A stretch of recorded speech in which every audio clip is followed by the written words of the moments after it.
All right, so quantum numbers are basically the electron's coordinates in an atom. So just like we can use coordinates, latitude and longitude, to describe our location on Earth, we have a set of coordinates that we can use to describe an electron's location in an atom. Right, so the four coordinates are, the very first one is n. This is the principal quantum number. This is the energy level number. The only possible values are 1 through 7. This is determined by the rho number. And remember, rho is called period. Right? Next quantum number is L, or the azimuthal quantum number. This tells us what sublevel we're in. So instead of using the letters S, P, D, and F, we use the numbers 0, 1, 2, and 3. Now L has to be less than N. Remember, N is the energy level number. L must be less than N. So that's why we have to start S as 0. Okay? The next quantum number is M sub L, or ML. This is the magnetic quantum number. This tells us, within a sublevel, which orbital we're in. So ML is dependent on L. ML is always negative L to positive L. So for the S sublevel, we only have one orbital. So the only ML value it can be is 0. Think about S, when it's S, L is 0, so negative 0 to positive 0 is just 0. For ML we have, or for the P sublevel, we have 3 orbitals, so we need to have 3 unique numbers for ML. Well, when it's the P sublevel, L equals 1. So the possible ML values are negative 1, 0, and positive 1. For D, L is 2, so our ML values are negative 2 to positive 2. And for F, L is 3, so our ML values are negative 3 to positive 3. Now the only other quantum number is the electron spin quantum number, which is ns. This tells us the spin of the electron. So if it's a clockwise spin, it gets the number plus 1/2. Counterclockwise spin, it's negative 1/2. Remember, a clockwise spin is an up arrow. A counterclockwise spin is a down arrow. So if in your orbital diagram it's an up arrow, it's going to be plus 1/2. All right, so let's do an example. So here I have part of an orbital diagram drawn, and I've circled an electron. We're going to determine the 4 quantum numbers for the circled electron. For N, that's the energy level it's in, we look at the big number in front of the orbital, or the sublevel notation, so N equals 5. Well, it's in the D sublevel. L equals 2 when it's in the D sublevel. ML is the orbital. Remember, when L equals 2, the possible values for ML is negative 2 to positive 2. Well, we have 5 orbitals. Let's number them in order. Negative 2, negative 1, 0, plus 1, plus 2. So this electron is in the negative 1 orbital. And then MS, since it's a down arrow, MS is negative 1/2. All right, but let me show you a way that we can use the periodic table to give us a shortcut. So the first thing I'm going to do is I'm going to add helium to this side. Because remember, helium is really part of the S block. So here, let me show you this. So this shows the S block, which is everything highlighted in orange. Remember, helium really is part of the S block. The P block is everything highlighted in purple. The D block is outlined in green, and the F block is outlined in blue. The F block is the bottom 2 rows.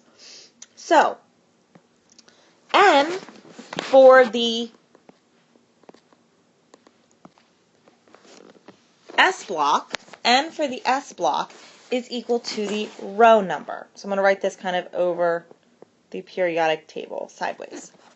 Same thing with the P block, N equals the row number. But for the D, we have to subtract 1 from the row number to give us the energy level. And for the F, we have to subtract 2 from the row number to get us the energy level.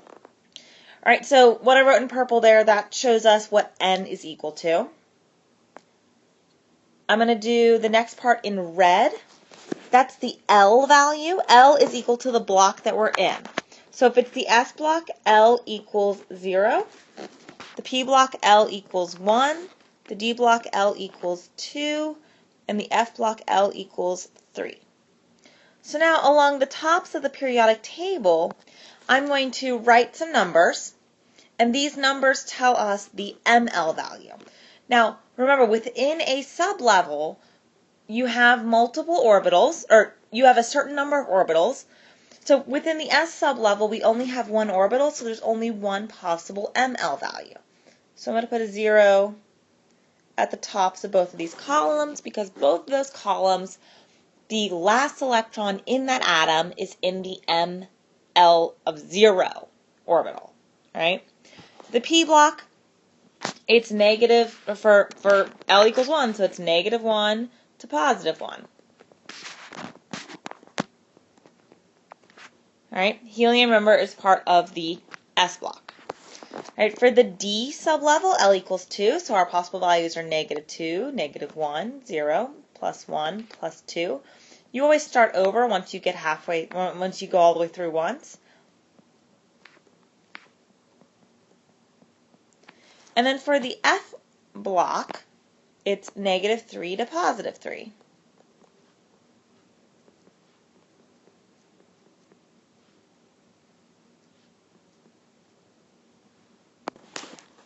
All right, so that's all finished up now. And then the only other one we need to worry about is the MS value, which I'm going to do in a lightish gray. So I've kind of run out of room up at the S block, but we're going to split every block in half. The left half is going to be +1/2. The right half is going to be -1/2. So every place where we started over, the left half is +1/2, and the right half is -1/2. +1/2, -1/2. And then here, +1/2, -1/2.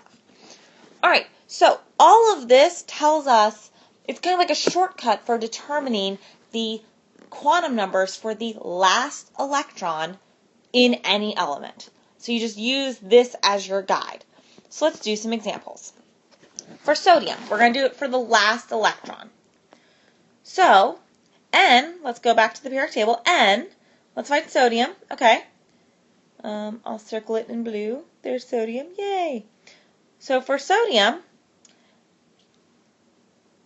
the N is the row number. So it is in row 3 or period 3. The L is the block it's in. Well, it's in the S block, so L equals 0. ML, well, we wrote a little 0 above the column that contains sodium, so ML is 0. And MS is +1/2 because it's on the left half of that block. Now, you could have done this by drawing the whole orbital diagram, finding where the last electron was, and doing it that way, like we did before. The periodic table is just a nice little shortcut. Let's do another one. Francium. This time we want the 7th electron in francium. Well, again, we could draw the whole orbital diagram, find the 7th electron for francium, or the 7th electron in francium is like, it's going to have the exact same quantum numbers as the last electron in nitrogen, since nitrogen has 7 electrons. So we just do the shortcut for nitrogen. Well, N equals 2 because nitrogen is in the second row. L, nitrogen is in the P block, so L equals 1. ML, we drew a little +1 above the column that contains N. And then MS is also +1/2.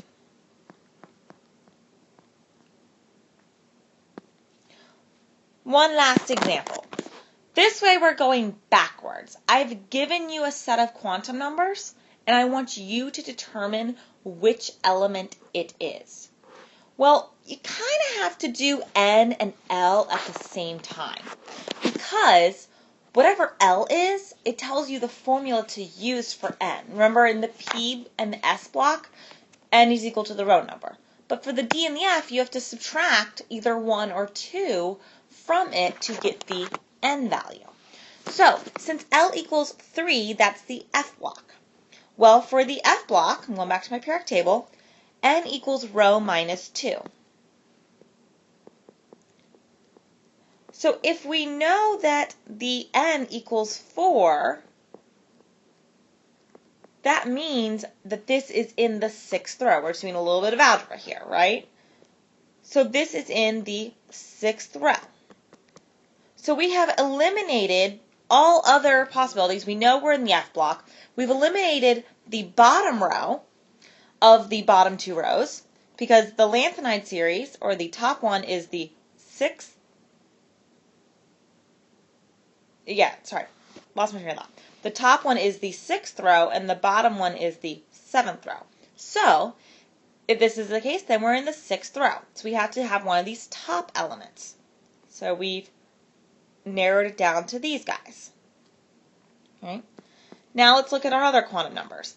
ML equals -2. So if ML equals -2, it has to be this one or this one.